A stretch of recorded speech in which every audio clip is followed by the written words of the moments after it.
गुरु ब्रह्मा गुरु विष्णु गुरुदेवो महेश्वर गुरु साक्षात् परब्रह्म तस्मै श्री गुरुवे नमः।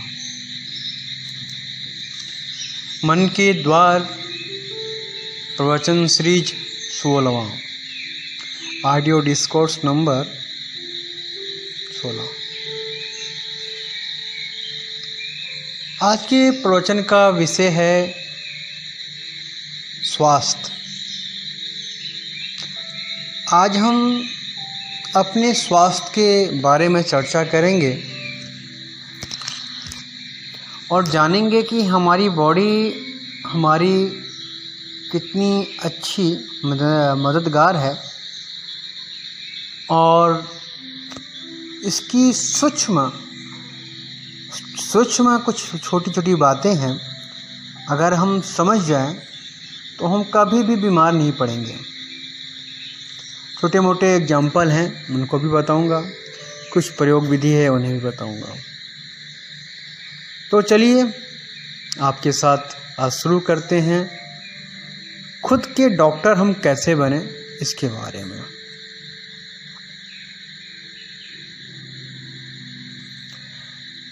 आज के इस आधुनिक युग में कोई भी बीमारी होती है तो 90% लोग भाग के अंग्रेजी दवाओं के पीछे जाते हैं। अंग्रेजी दवाएं जो होती हैं बहुत फास्ट काम करती हैं और वो सीधी डायरेक्ट केमिकल होता है जो आपके बॉडी के नर्वस सिस्टम पे काम करता है और बहुत सारी चीज़ों को, वो तरंगों को दबाव देता है, जिससे बॉडी में क्या हो रहा है क्या नहीं हो रहा है दिमाग को वो सिग्नल जाने बंद हो जाते हैं।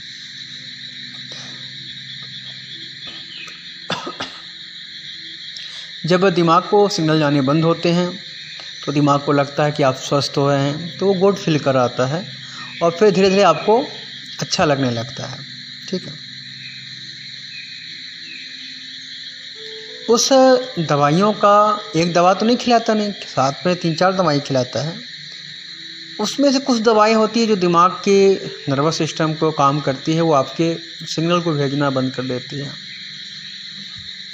जैसे आपके पाँव में उंगलियों में दर्द है और सर खुद को सिग्नल जाना है, तो उंगली के लिए आप उंगली में दवा नहीं लगाया ना, पेट में खाया, लीवर में गई, वो ब्लड में गया, ब्लड से उस सिग्नल भेजने वाले ने सिग्नल को ब्लॉक कर देता है। तो इंग्लिश साइंस आपके बॉडी के तंत्रिका तंत्र में छेड़छाड़ करके शुद्ध रूप से ठीक होने से पहले वो सिग्नल बंद कर देता है। फिर लंबे टाइम तक आपको दवाएं चलती है। फिर आपकी बॉडी जब शांत होती है तो बॉडी खुद इतनी स्मार्ट है कि अपने आप को ठीक कर लेती है। अब इसके बाद होम्योपैथ है, आयुर्वेद है। आयुर्वेद जो खुद की भारतीय संस्कृति का हिस्सा है। आज की डेट में आयुर्वेद के जो डॉक्टर हैं वो भी इंग्लिश के डॉक्टर से ज़्यादा लूटम खसूटम है। एक तो आयुर्वेद की दवाएं बहुत महंगी, दूसरे उनके पास ग्राहक नहीं जाते हैं, जो चला गया उसको वो पूरा चूस लेते हैं ताकि अगले बार के लिए कुछ बचे नहीं, कोई जाता ही नहीं। इस कारण से आयुर्वेद में स्वास्थ्य है, अच्छा चीज़ है, अच्छी दवाएं हैं, परंतु वहाँ पे भी वैमनस्यता है। तो आज के 50-60 साल पहले की बात अगर सोचें तो डॉक्टर एक भगवान का रूप लोग कहते हैं, फिल्मों में किस्सों में बहुत सुना होगा। रियल में ये बातें होती थी और उस समय के डॉक्टर आपको छू के स्पर्श करके महसूस करके बता देते थे कि बॉडी के अंदर क्या है। क्योंकि वो इतनी लंबे समय से अनुभूति करते हैं एक व्यक्ति को। जैसे सदगुरु के पास कोई व्यक्ति जाता है, कोई सदगुरु संत के पास कोई व्यक्ति जाता है तो उसकी आभा मंडल को देख के उसके बारे में सब चीज़ जान जाता है। ठीक उसी प्रकार पहले के जो डॉक्टर थे और ख़ास करके आयुर्वेद के, वो लोगों को देख के समझ जाते थे कि अरे बॉडी में क्या क्या समस्या है, क्या क्या हो सकता है। बस उसकी उस चीज़ को महसूस करके, परिकल्पना करके उसका इलाज शुरू कर देते थे। और जो उनके द्वारा आभासी चीज़ों से, नाड़ी विज्ञान के ज्ञान से जो महसूस होता था, जो बताते थे, वो मानव के ऊपर अक्षरशः एक एक बूंद बराबर भी सत्य होता था। कोई भी एक बूंद मिस्टेक नहीं होती थी। वो भाव से, भक्ति से इलाज करते थे, लालच और स्वार्थ से नहीं। उनकी भाव मरीजों के प्रति वो थी, उनकी श्रद्धा मरीजों के प्रति वो थी जो लोगों को तत्क्षण ठीक होकर खड़े होने में मदद करती थी। और हमारा बॉडी है, थोड़ा सा आप योग, थोड़ा सा ध्यान और थोड़ा सा मन की शांति सदैव बनाए रखते हैं तो आप अपने बॉडी के खुद डॉक्टर हो सकते हैं। अपने बॉडी की हरकतों पे मैं नज़र रखेंगे तो आपको धीरे धीरे पता चलने लगेगा कि आपकी बॉडी कब अस्वस्थ होने वाली है। पहले ही पूर्वाभास पहले ही हो जाता है। एक दिन में एग्जाम्पल के लिए छोटा ले लीजिए, अगर आपको बुखार आता है तो अचानक से आप कुर्सी पर बैठे, बुखार हो गया, ऐसा तो नहीं होता है ना। धीरे धीरे लक्षण प्रकट होते हैं, आप उसको इग्नोर करते हो, फिर दूसरे लक्षण प्रकट होते हैं, आप उसको भी इग्नोर करते हो, फिर बॉडी अपने आप को रिकवर करने में लग जाती है।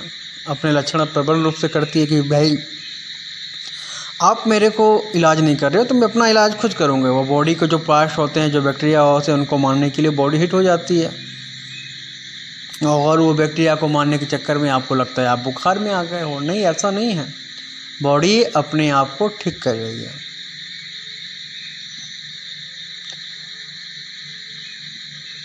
तो हमारा ब्रेन सबसे बड़ा, शरीर का सबसे छोटा साइज में सबसे छोटा है, परंतु सबसे बड़ा काम करने वाला है। आज आप मेरी बातों को सुन रहे हो, कहीं ना कहीं ब्रेन का रोल है। अगर आपने अपने हाथ में मोबाइल पकड़ी है, वो भी कहीं ना कहीं ब्रेन का देन है। तो यदि आप अपने ब्रेन से, अपने दिमाग से दोस्ती कर लो, आत्मा की दोस्ती ब्रेन से कर लो, तो आप चमत्कारिक रूप से देखेंगे कि कुछ भी अस्वस्थ या स्वास्थ्य, उसके पहले आपको सिग्नल जारी हो जाएगा, एक आभास मिल जाएगा कि आपके साथ ये होने वाला है। आप उसका पहले ही इलाज कर दो या परहेज करो, वो बीमारी और वो समस्या आए ही ना। ठीक है। तो जो हमारे प्राचीन ग्रंथों में और प्राचीन तरीके हैं स्वास्थ्य में, एग्जाम्पल के लिए आपकी बॉडी में जब खुजली होती है तो शरीर के अंदर से वो स्पंदन जगती है, वो ब्रेन तक जाता है सिग्नल। फिर आपका ब्रेन आपके हाथों को बोलता है जाओ उसको खुजलाओ, चलाओ। शरीर किसी भी हिस्से में हो रही है तो अंदर से एक फड़कन होती है उस पर्टिकुलर स्थान पे, या कोई कीट काटा तो उसी स्थान पे होगा, दूसरे अंग में नहीं होगा। तो अब ब्रेन उसको इंगित कर लेता है कि फला स्थान पे, फला चीज़ों पे ये चीज़ हो रही है, इसको खुजलाना चाहिए या ना खोड़ना चाहिए या फोड़ना चाहिए, और ब्रेन तय करता है। आप सब मानते हो कि ज़्यादातर लोग को लगता है कि वो उन्होंने देखा कि आँख से देख के वो कर रहे हैं। 90% लोग तो ये सोचते हैं कि वो आँख से देख के कर रहे हैं। ऐसा नहीं हो, आप देखो या ना देखो, वो ब्रेन आपको सिग्नल भेज देता है। एक मच्छर भी काट ले तो किस स्थान पे काटेगा, आप नींद में भी होगे तो फटाक से उसी स्थान पे जाके हाथ लगेगा। आप तो चलो मान लो आँख का प्रयोग करके देख लिया कि आँख से दिखाई दे रहा है इसलिए मान लिया। जो अंधे व्यक्ति होते हैं वो कैसे करते हैं, कभी सोचा आपने? वो भी अपने ब्रेन के बल पे अपना सारा काम करते हैं। जिनकी आंखें नहीं होती वो भी पूरा चीज़, सब चीज़ देख पाते हैं। वो मन की आंखों से देखते हैं दुनिया को, और उनका नज़रिया भी अलग होता है देखने का। तो हमारा मानव शरीर इतना स्मार्ट है, इतना सेंसिटिव है, परंतु जब हम इसको इग्नोर करने लगते हैं तो ये अपने बॉडी में डिसीज, गंदगी इकट्ठा करता है और तरह तरह की बीमारियों के रूप में वो हमें उपहार स्वरूप दे देता है। यदि आप समय समय पे अपने बॉडी के साथ दोस्ताना करें, उससे अच्छे से सर्विस करें। फिर गाड़ी है ना, चलाते होंगे, जब से गाड़ी ली अगर अभी तक सर्विस नहीं कराई है, 10 साल 20 साल हो जाए तो क्या गाड़ी चलेगी? नहीं चलेगी। उसकी मोबिल, उसकी इंजन, उसके खुद के कचरे अगर बॉडी के अंदर उसके अंदर इकट्ठे होने लगेंगे, धीरे धीरे गाड़ी के सभी पार्ट्स खराब हो जाएंगे। ठीक उसी प्रकार हमारी बॉडी है। अगर आप योग, क्रियाकलाप, मन की शांति के लिए ध्यान आदि नहीं करते हो तो आप अपनी बॉडी को नहीं समझ पाओगे, सर्विस नहीं हो रही है। फिर एक दिन ऐसा आएगा, डॉक्टर लेगा, बोलेगा पेट में, लीवर में सूजन है, लीवर को काट के निकालो, इसको काट के निकालो, उसको काट के निकालो। और सबसे बड़ी बात है कि अगर आप अपने ब्रेन के साथ दोस्ती कर लोगे, उसको खुश रखोगे, तो वो चीज़ होने ही नहीं देगा। शरीर की 70% व्याधियों को ब्रेन काबू कर ले सकता है। एक योगी पुरुष से बहुत कम बीमार पड़ता है। जब बीमार हो जाता है, असाध्य रोगों से बीमार होता है जिसका कोई इलाज ही नहीं, वो उसकी साथ चली जाता है। बहुत से योगी हैं, लोग हमसे पूछते हैं फलानी योगी, फलानी आयुर्वेद के इतने बड़े व्यक्ति ऐसा फला फला भयंकर भयंकर व्याधियों से ग्रसित हैं, क्यों? वो तो योग करते थे, वो करते थे, सत्य है ये, और ग्रसित भी हैं व्याधियों से, ये भी सत्य है। कारण है, जब तक उन्होंने योग किया, अपने ब्रेन की क्रिया प्रतिक्रिया से जितने हद से हद तक हो सकता था 99% तक उन्होंने अपने समस्याओं को रोक के रखा था। अब ये योग के परे की बात है, बॉडी का वो अंग पार्ट्स खराब हो गया है, बाई चांस एक डॉक्टर कूद जाए उस छत से, उसके भी पाँव टूट जाएगा। एक सामान्य इंसान कूदे, उसका भी पाँव टूट जाए। योगी पुरुष अगर कूद जाए तो उसका भी पाँव टूट जाएगा। योगी होने से थोड़ी कि उसका पाँव नहीं टूटेगा, ये तो नियम है, भौतिकता का नियम है, वो सब पे लागू होता है। अब योग करने से ये हो सकता है कि 99 बार वो बच जाता था, अब एक बार बॉडी पार्ट्स खराब हो गए, संभालने लायक नहीं था, इसके कारण वो असाध्य रोगों से ग्रसित हो गया, जिसका कोई इलाज ही नहीं था। हर छोटे मोटे रास्ते का इलाज है। तो व्याधि होती है, ये सत्य है, उसका इंग्लिश हिंदी जो भी इलाज होता है वो भी सत्य है, परंतु हर छोटे बात के लिए हम मेडिकल साइंस का सहारा लें, किसी अन्यत्र का सहारा लें, खुद का सहारा, खुद का, हम इतना स्मार्ट ब्रेन है भगवान का दिया हुआ जो सृष्टि निर्माण कर सकता है, हम उसका सहारा न लें। तो जैसे सबसे पहले मैंने बताया कि केमिकल क्या काम करता है, पाँव में दर्द है, पेट में गया, ब्लड को, सिग्नल को ही रोक देता है, ब्लॉक कर देता है, एक नई समस्या क्रिएट कर रहा है। अगर आपकी बॉडी स्वस्थ नहीं है, पेन किलर कुछ दिन खा के देखिए फिर क्या होता है, वो नई समस्या जनरेट कर देगा आपकी बॉडी में। तो ये चीज़ ना हो। आप युवा हैं, स्वस्थ हैं, तो छोटी छोटी बातों को समझिए कि आप अपने बॉडी के डॉक्टर खुद बने, आप अपने बॉडी के वैद्य खुद बने। आज की चाहे ये आयुर्वेद हो चाहे इंग्लिश हो, दोनों ही फायदा के साथ नुकसान भी कर रही है। आयुर्वेद की दवाएं बहुत महंगी हैं, आप अपने आसपास के प्राकृतिक से कुछ ऐसी चीज़ों को चुन लो जो आपका बॉडी स्वीकार कर ले। तुलसी एक ऐसा चीज़ है जो घर घर में मिल जाता है, हर अन्यत्र, हर बाग बगीचे, हर जगह मिल जाता है।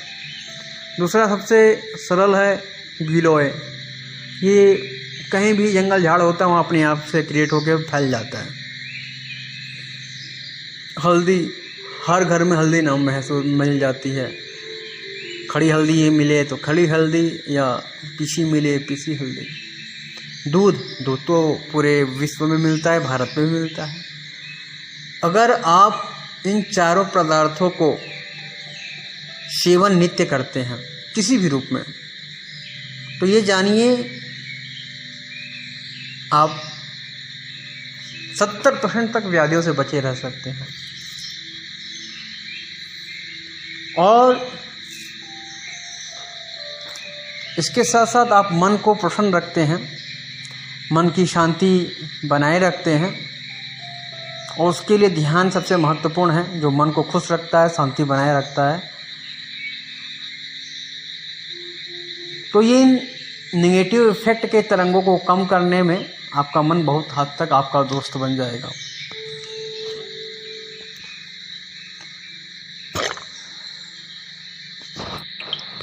आप अपने आसपास के नेचर से दोस्ताना करिए। आसपास जो सरलता से, सुगमता से मिल जाता है, उसका प्रयोग करना। तुलसी तो हर जगह मिलता नहीं है, अपने घर में लगा लें। तुलसी के चंद पत्ते रोज खाइए।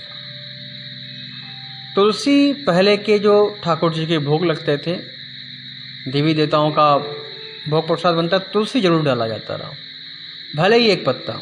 अभी भी बहुत संत है बिना तुलसी के पत्ते के पानी तक नहीं पीते हैं। तुलसी का पत्ता डालते हैं पानी में, फिर पानी पीते हैं। तो सोचो उनके पास बॉडी में कितना तुलसी चला गया, कितना स्वास्थ्य पहुंच गया।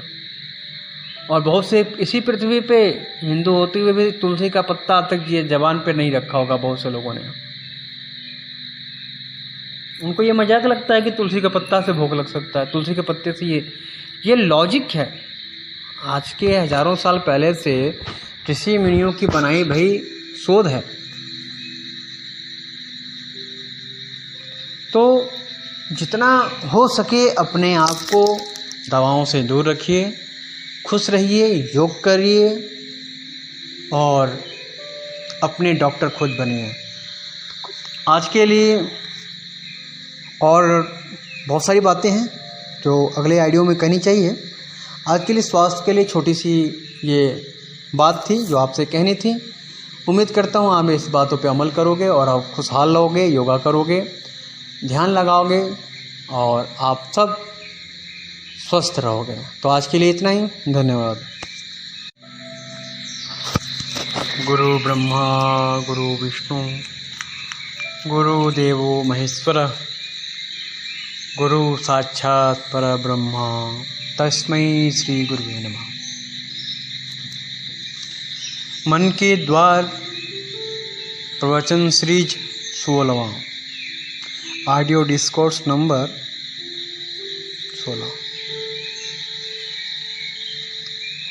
आज के प्रवचन का विषय है स्वास्थ्य।